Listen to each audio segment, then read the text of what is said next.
জীবনে কিছু পারি আর না পারি চেষ্টা তো করে যেতেই হবে। সব কিছুতেই কিন্তু আমাদের চেষ্টা অবশ্যই থাকতে হবে। চেষ্টা না করেই আমরা অনেক সময় কি করি যে এই কাজ তো আমরা পারি না, এই কাজ তো আমরা কিছুই জানি না।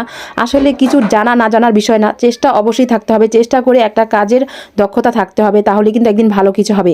তো আজকে আমি কিন্তু শর্টকাট পদ্ধতিতে কীভাবে খুবই অল্প সময়ে সিঙ্গারা বানানো যায় সেইটাই আজকে নিয়ে এসেছি।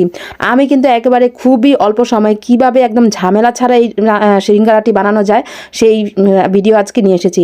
তো সিঙ্গারা বানানোর জন্য কিন্তু প্রথমেই আমি এখানে আলু কুচি করে, পেঁয়াজ কুচি, তারপর কাঁচামরিচ কুচি, আদা রসুন বাটা, এখানে একটু ধনে গুঁড়া, হলুদ মরিচের গুঁড়া আর একটা ম্যাজিক মশলা দিয়ে তেল দিয়ে মাখিয়ে তারপর বসিয়ে দিচ্ছি। একটু লবণও দিয়েছি।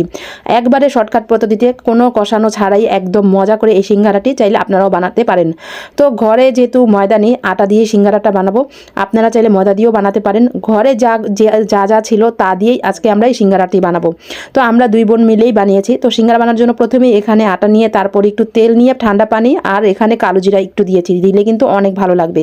সিঙ্গারার যে আসল টেস্টটা সেটাই পাওয়া যাবে। অবশ্যই এর আগে আমি সিঙ্গারার রেসিপি নিয়ে এসেছিলাম। তো আজকে আমি সিঙ্গারার এই এতটুকু পর্যন্তই কাজ করে দিচ্ছি। বাকি যে সিঙ্গারার পুরগুলো বানানো হবে সবগুলোই আমার বোন বানাবে। তো যাই হোক, কেমন হয়েছে অবশ্যই কমেন্ট করে জানাবেন। আপনাদের কাছে একটি অনুরোধ, আমার ভিডিওগুলো ভালো লাগলে অবশ্যই চ্যানেলটিতে একটি সাবস্ক্রাইব করে দিবেন, আমার পেজটিতে একটি ফলো দিয়ে আসবেন।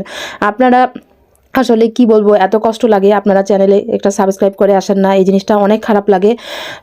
যাই হোক, যদি ভালো লাগে একটি সাবস্ক্রাইব করে আসবেন, তাহলে অনেকটাই আমি এগিয়ে যেতে পারবো। অবশ্যই একটি লাইক দিবেন আমার ভিডিওতে, তাহলে একটা ভালো কিছু হবে। তো এইদিকে সিঙ্গারা বানানোর জন্য প্রথমেই এইদিকে আমরা আমাদের যে এখানে রুটি আমরা কাই করে নিয়েছি সেটা নিয়ে নিলাম।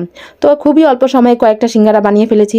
যেহেতু আসলে অনেক সময় আছে যে আমরা ভিডিও করতে কোনো মাথায় আইডিয়া আসে না, তখন কি করব, তো ঝটপট কিছু খেতে মন চাইলেও আসলে অনেক সময় দেখা যায় কোনো আইডিয়া আসে না। তো ঝটপট আমরা সিঙ্গারা বানিয়ে ফেললাম আর একটা ভিডিও হয়ে গেল।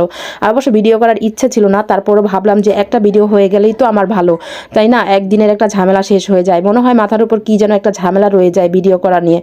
তো কেমন হয়েছে অবশ্যই কমেন্ট করে জানাবেন। প্রথম দিয়ে একটা সিঙ্গারা অবশ্য নষ্ট হয়ে গেলে পরে কিন্তু আবার ঠিক হয়ে যায়। আর সিঙ্গারাগুলো প্রথম যেমনই দেখা যায়, বাট ভাজার পরে কিন্তু পুরাই সিঙ্গারার একটা যে সাইজ থাকে সেটার মতোই ফিরে আসে, খুবই ভালো লাগে। তো গরম তেলে আমরা সবাই মিলে একটা একটা করে এদিক ওদিক থেকে দিয়ে দিচ্ছিলাম।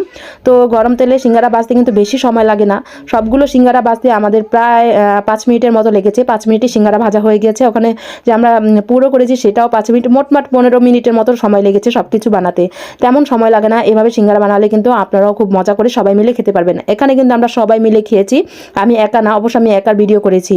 তো কালারটাও কিন্তু অনেক সুন্দর হয়েছে। আমাদের কিন্তু বানাতে বানাতে সন্ধ্যা হয়ে গিয়েছিল, তাই একটু হয়তো অন্ধকার অন্ধকার লাগছে, কিন্তু খুবই সুন্দর হয়েছিল। আমার যেহেতু এই রান্নাঘরে এখনও আমি লাইট সিস্টেমটা করিনি, লাইট সিস্টেমটা করলে অবশ্য ভিডিওগুলো খুব সুন্দর হবে। তো সস দিয়ে মিলিয়ে খাচ্ছিলাম, খুবই মজা হয়েছে। আর আমি একটু ঝাল দিয়েছি যেহেতু, অনেক ভালো লাগছিল। তো সবাই ভালো থাকবেন, সুস্থ থাকবেন, স্বপ্নের পথে পাশে থাকবেন। এইদিকে সিঙ্গারা খাওয়ার জন্য সাইরাস আমির অনেক বিরক্ত করছিল, যেহেতু বাচ্চা মানুষ আর সহ্য করতে পারছিল না। তো সবাই ভালো থাকবেন, সুস্থ থাকবেন, স্বপ্নের পথে পাশে থাকবেন, আর আমার জন্য দোয়া করবেন আমি যাতে অনেকটাই এগিয়ে যেতে পারি। আল্লাহ হাফেজ।